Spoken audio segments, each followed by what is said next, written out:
Keganasan di matanya menghilang, digantikan dengan ekspresi dan nada sopan saat dia mengkoreksi dirinya. Ya, mungkin saya memang gila. Oh, saya memang kadang-kadang gila. Wajah putra mahkota Edson sejenak menunjukkan ketidakpercayaannya. Malu itu untuk orang yang masih hidup. Bertahan hidup adalah yang paling penting. Camilla membungkuk dengan hormat. Apa yang membawa Yang Mulia ke tempat ini? Ini adalah area pemula, tempat yang bahkan tidak akan dilirik oleh peserta yang serius dalam kompetisi berburu. Bukankah kau sendiri yang bilang aku tidak akan menang kali ini? Apakah Yang Mulia percaya itu? Apa maksudmu kau berbohong padaku? Tidak, bukan begitu. Melihat tatapannya menajam, Camilla buru-buru menggeleng. Yang Mulia tidak akan menang. Bahkan Anda mungkin tidak akan... tidak.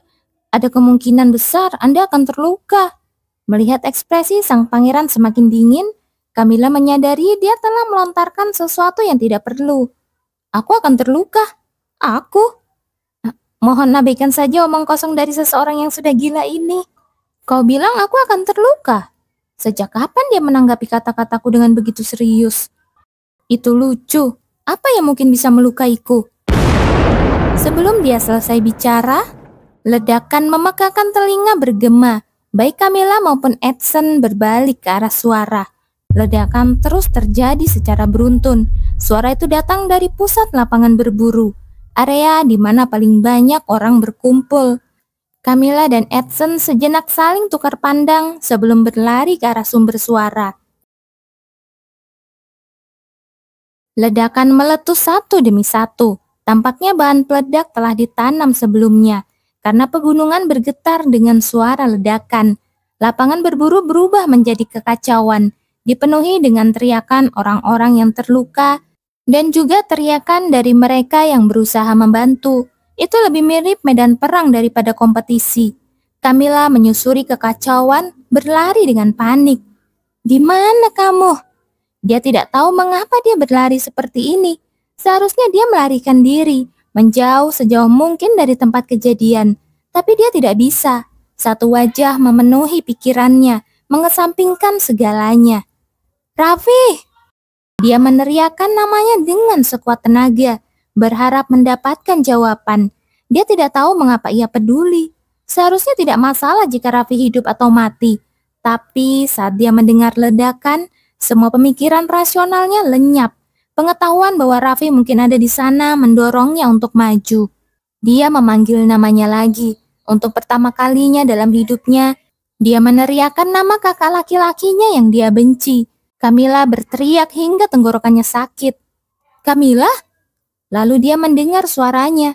Dia melihatnya merawat orang yang terluka dengan sihir penyembuhan. Camilla terhenti mendadak. Kenapa kau ada di sini? Kenapa kau datang? Raffi berteriak padanya saat melihatnya. Mengabaikan omelannya, Camilla melangkah ke arahnya. Kau sudah gila ya? Saat kau dengar ledakan, kau seharusnya lari. Apa yang kau lakukan merangkak ke tempat seperti ini? Suara Raffi tiba-tiba terhenti saat Camilla melemparkan dirinya ke pelukannya, memeluknya dengan erat. Hei, Raffi memanggil dengan hati-hati, merasakan cengkramannya mengencang saat dia menghela nafas lega. Ada apa denganmu? Apa yang terjadi? Aku tidak mau. Tidak mau apanya? Aku tidak mau jadi yatim piatu lagi. Kau bicara apa sih? Kau tidak pernah jadi yatim piatu. Kalau kamu mati, aku benar-benar akan jadi yatim piatu. Jadi jangan mati. Camilla mencengkeram pakaiannya dengan kuat. Kalau kamu mati, aku akan dendam seumur hidup. Aku akan mengutukmu. Aku akan membuatmu menyesal bahkan setelah mati. Jadi ingat itu. Kamu terlalu melebih-lebihkan. Raffi menatapnya dengan bingung sebelum tertawa. Dia bisa merasakan getaran samar di tangan Camilla saat dia mencengkeram pakaiannya. Jangan khawatir, aku akan hidup lebih lama darimu. Hah? Aku yang lebih muda, jadi aku jelas akan hidup. Aduh.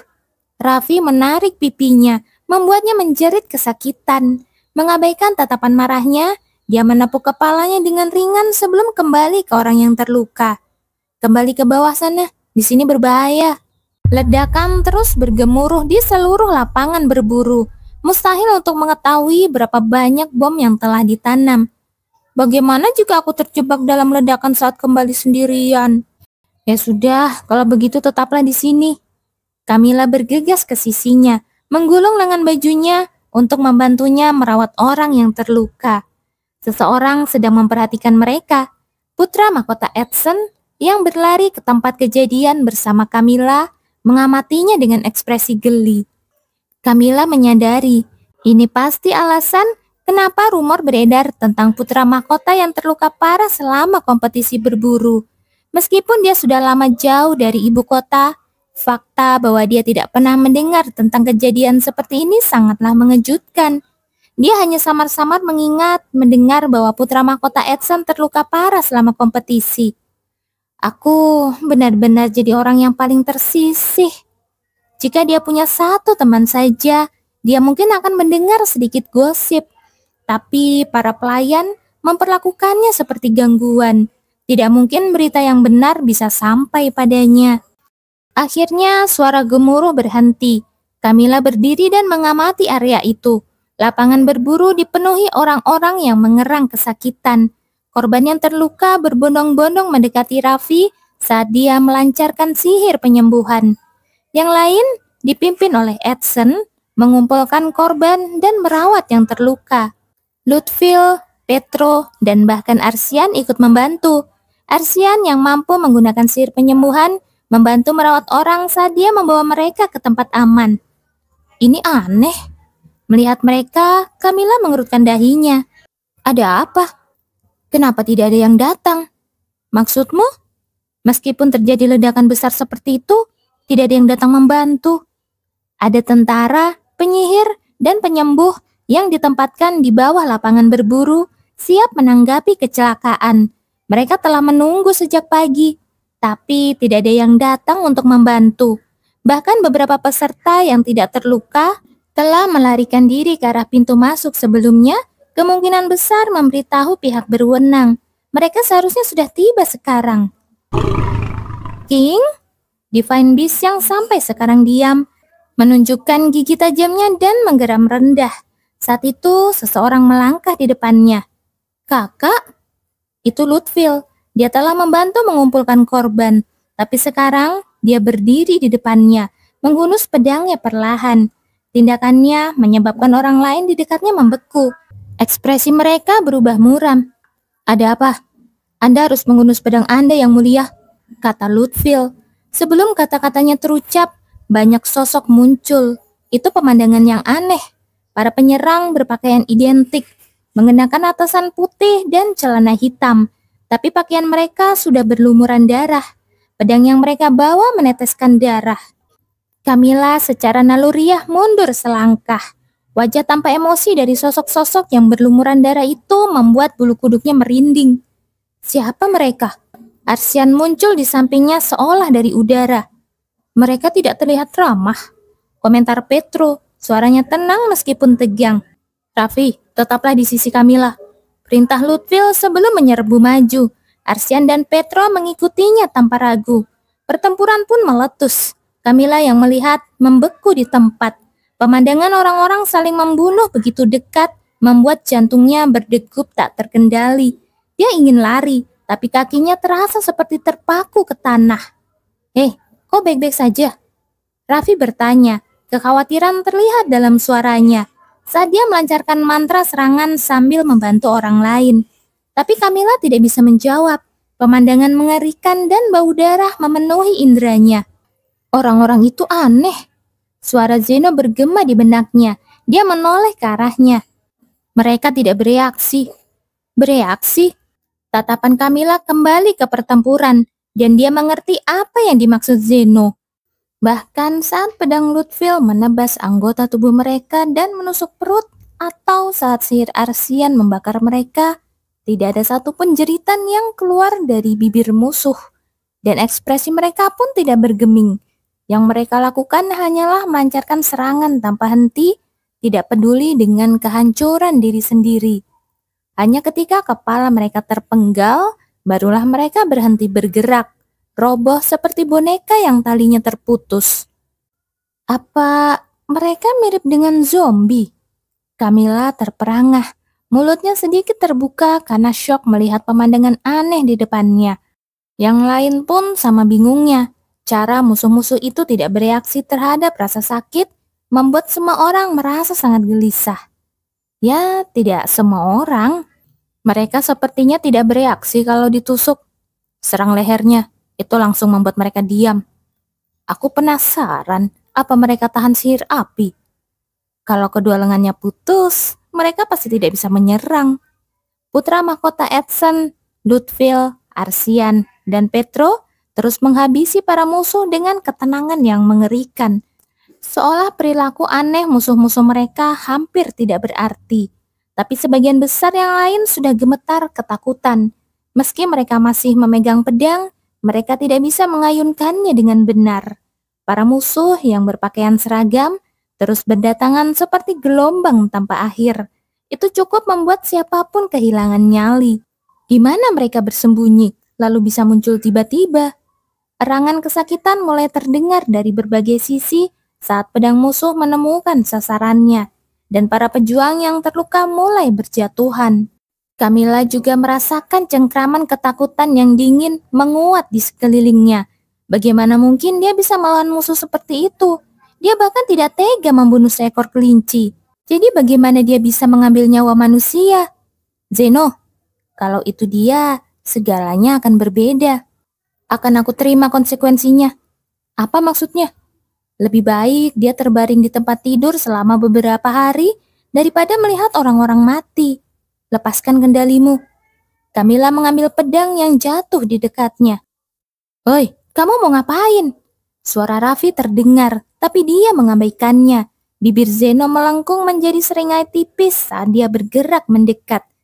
Kalau begitu, aku tidak akan menahan diri.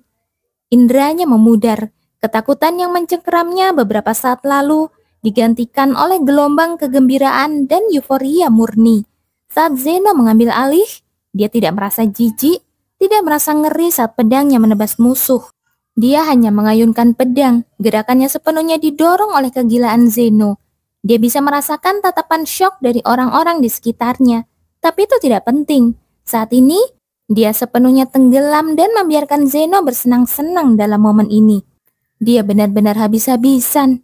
Camilla terkekeh dalam hati. Dia memutuskan untuk melupakan rasa sakit yang tak terhindarkan yang akan datang nanti. Tidak ada yang lebih terkejut dari Petro. Pemandangan Camilla yang menguasai ilmu pedang keluarga Jabilon, bahkan lebih terampil dan ganas darinya, cukup membuatnya terdiam. Ludwig yang sudah mengetahui keterampilannya saat mereka berduel sama terpesonanya. Apa-apaan ini? Arsian juga menatapnya dengan tidak percaya. Camilla yang dianggap putus asa dalam ilmu pedang dan yang sekarang menebas musuh dengan begitu mudah di depan mata mereka, tampak seperti dua orang yang sama sekali berbeda. Yang lain pun tidak berbeda. Tatapan mereka terpaku padanya saat dia menerjang para musuh tanpa ragu. Apa yang kalian lakukan? Suara memerintah putra mahkota Edson menyentak semua orang dari linglung mereka. Para pejuang yang sebelumnya lumpuh menyesuaikan cengkraman mereka pada pedang. Bahkan mereka yang telah diliputi ketakutan sekarang memiliki api di mata mereka. Jika seorang bangsawan wanita yang lemah bisa bertarung dengan begitu ganas, bagaimana mungkin mereka sebagai kesatria bisa melakukan kurang dari itu? Terinspirasi oleh kehadiran Camilla yang luar biasa, mereka melemparkan diri ke dalam pertempuran dengan tekad yang baru. Ini gila. Namun Raffi adalah satu-satunya yang mengumpat. Dia hampir gila saat mencoba melindungi Camilla. Saat Camilla terus mengayunkan pedangnya tanpa henti, mengabaikan luka kecil dan melemparkan dirinya ke dalam pertempuran, Raffi harus menghujani musuh yang mendekat dengan sihir untuk menjaganya tetap aman. Dia akan melukai dirinya sendiri jika terus seperti ini. Suara mengerikan dari pedang yang memotong daging menyentak kepala Raffi. Dia membeku. Seseorang telah mendekatinya tanpa diketahui. Sebuah pedang diarahkan ke dadanya. Tapi kepala musuh sudah terpenggal. Tubuhnya yang tidak bernyawa roboh ke tanah. Di belakang mayat yang jatuh, berdiri seorang pria memegang pedang berlumuran darah. "Kamu!" Mengecap lidahnya dengan lembut, pria itu berbicara. Itu tidak lain adalah Dorman, pelayan Camilla. Ini hal yang tidak pantas. Sepertinya aku mendapat 1 poin buruk lagi. Menghela nafas ringan, Dorman menawarkan senyum meminta maaf. Tapi saya tidak bisa tinggal diam sementara Tuan Raffi dalam bahaya. Saya rasa Nona Camilla akan sangat sedih jika sesuatu terjadi pada Anda. Ikatan darah, bagaimanapun juga, itu sulit untuk diabaikan. Dengan komentar samar itu, Dorman mengalihkan pandangannya. Tidak lagi menunjukkan minat pada pertempuran. Dia hanya berdiri di samping Raffi, diam-diam memperhatikan Camilla. Raffi tidak bisa mengucapkan sepatah kata pun. Siapa pria ini? Pertanyaan-pertanyaan membanjiri pikirannya. Tapi dalam kekacauan saat itu, yang bisa dia lakukan hanyalah menatap Dorman dengan bingung.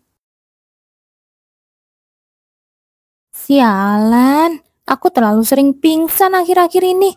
Kalau begini terus, bisa-bisa jadi kebiasaan. Camilla mencoba mengingat ingatan terakhirnya sebelum pingsan. Pertempuran sudah berakhir, dan Roseno telah meninggalkan tubuhnya.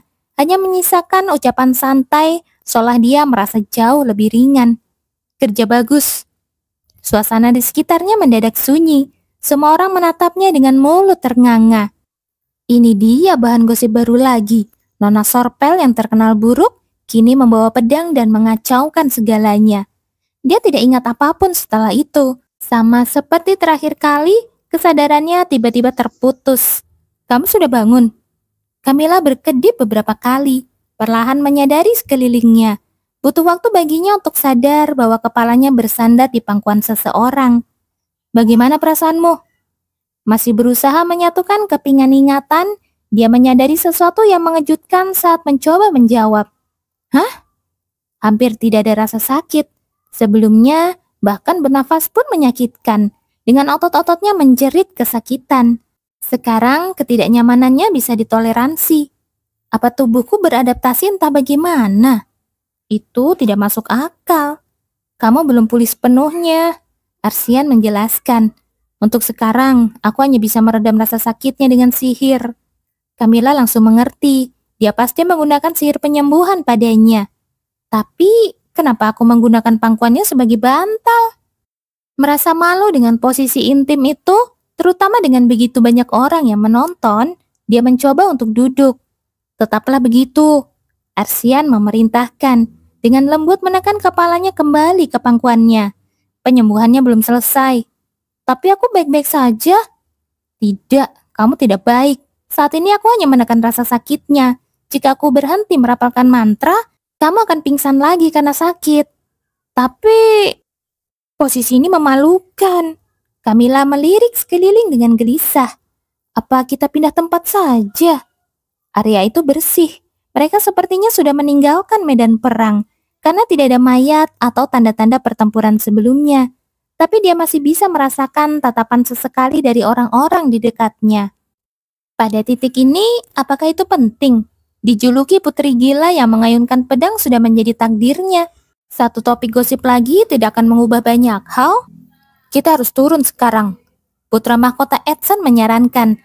Kurangnya perhatian dari area bawah mengkhawatirkan. Meskipun ada keributan yang disebabkan oleh pertempuran, tidak ada seorang pun yang datang mencari mereka. Mungkinkah orang-orang di bawah sana juga diserang? Sebaiknya kita periksa secepat mungkin, tambahnya. Semua orang meskipun lelah, mengangguk setuju dan mulai bergerak. Camilla pun mencoba bangkit. Namun sebelum dia bisa berdiri, Arsian mengangkatnya ke dalam pelukannya. "Apa yang kamu lakukan? Aku bisa jalan." "Sudah kubilang kan?" jawabnya. "Aku harus terus merapalkan mantra." "Apa harus seperti ini? Memangnya ada masalah?" "Ada terlalu banyak masalah untuk disebutkan." Camilla menghela nafas dalam hati. Sebagai seorang aktris yang pernah dijuluki ratu komedi romantis, dia telah syuting adegan yang tak terhitung jumlahnya, di mana pria menggendongnya atau berlutut di depannya. Namun situasi ini, digendong untuk pengobatan, itu sangat memalukan. Apa kamu tidak bisa merapalkan mantra sambil aku jalan? Dia berargumen. Jika seperti ini saja bisa, kamu kan bisa menopangku saja. Begini lebih mudah. Berhenti mengeluh. Di sini kamulah yang menerima bantuan. Camilla memutuskan untuk diam. Melanjutkan perdebatan hanya akan membuat suasana semakin canggung. Arsian menggendongnya dengan cepat keluar dari area perburuan. Dengan Lutfil dan Raffi mengikuti di belakang dalam keheningan. Camilla tidak bisa tidak menyadari betapa muramnya ekspresi mereka. Apa aku melakukan sesuatu yang salah? Karena Zeno yang menangani sebagian besar pertempuran, Camilla hampir tidak ingat apa yang terjadi selama pertempuran. Apa dia mengganggu dan menyebabkan mereka celaka? Dia melirik Zeno yang mengambang di dekatnya. Apa kamu meragukan kemampuanku? Melihat ekspresi gelisahnya, Zeno terdengar tersinggung. Kedua orang itu bukan marah karenamu. Kalau begitu, karena siapa? Jari tembus pandang Zeno menunjuk ke Arsian. Karena dia, saudaramu kalah darinya. Zeno menjelaskan, terlihat jelas dia merasa sangat terhibur. Arsian bilang pada mereka, jika kalian bisa menyembuhkannya lebih baik dariku, aku akan menyingkir. Cuma begitu. Berandal kurang ajar. Camilla menghela nafas berat. Pantas saja Raffi tampak siap meledak. Kepercayaan diri Arsian yang berlebihan pasti membuatnya gila. Dia bahkan bisa mengerti kenapa Raffi sangat tidak menyukainya. Pasti sangat menjengkelkan menghadapi orang yang begitu sombong dan menyebalkan. Tapi itu aneh. Raffi bukan tipe yang mudah menyerah. Biasanya dia akan berdebat sampai keinginannya terpenuhi. Kenapa dia membiarkannya? Dan Lutfil, mengapa dia terlihat begitu sedih? Bahkan Zeno pun tampaknya tidak tahu tentang suasana hati buruknya. Teriakan dan seruan tiba-tiba dari kelompok di depan menghentikan alur pikiran Camilla. Mengangkat kepalanya, dia mengikuti tatapan mereka ke depan dan mendapati dirinya terdiam. Tak terhitung banyaknya orang yang tergeletak tak bernyawa. Camilla langsung mengenali siapa mereka. Mereka adalah orang-orang yang telah turun dari area perburuan lebih awal, mengklaim mereka akan memanggil bantuan atau mungkin hanya melarikan diri. Semua dari mereka kini tergeletak tak bernyawa di satu tempat. Sudah kuduga, ketika para musuh pertama kali muncul, pakaian mereka berlumuran darah. Kemungkinan besar itu adalah darah orang-orang ini. Tapi yang lebih mengejutkan semua orang daripada kematian itu adalah kondisi tubuh mereka. Tidak ada satupun yang utuh. Setiap orang yang melihat mayat-mayat itu berpaling atau menutup mulut mereka. Rasa mual muncul karena pemandangan mengerikan itu. Tapi Camilla melihat sesuatu yang jauh lebih buruk dari yang lain. Suara-suara itu datang dari roh-roh orang yang mati, yang tidak menyadari bahwa mereka telah meninggal. Mereka meronta dan menjerit, terperangkap dalam penderitaan di saat-saat terakhir mereka. Pikiran Camilla menjadi kosong melihat pemandangan mengerikan dan jeritan dari permohonan putus asa para hantu. Jangan dilihat. Suara rendah Arsian memecah kabut di pikirannya. Tutup matamu. Camilla tidak melawan. Dia merasakan tangan Arsian mengencang di sekelilingnya saat dia dengan patuh menutup matanya. Yang dia inginkan hanyalah meninggalkan tempat ini secepat mungkin.